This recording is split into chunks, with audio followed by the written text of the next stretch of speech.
What's the meaning of barber's pole?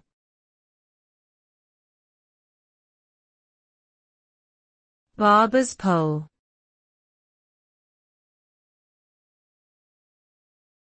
Barber's pole.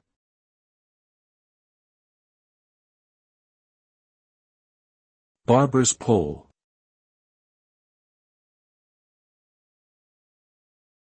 Barber's pole.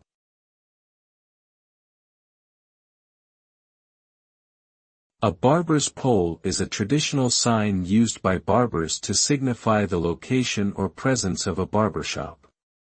It typically consists of a vertical pole with red, white, and blue stripes spiraling around it. The colors are symbolic, with red representing blood, white representing bandages, and blue representing veins.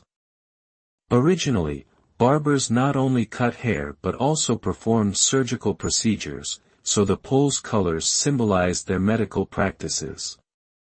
Today, the barber's pole serves as a nostalgic symbol of the barbershop.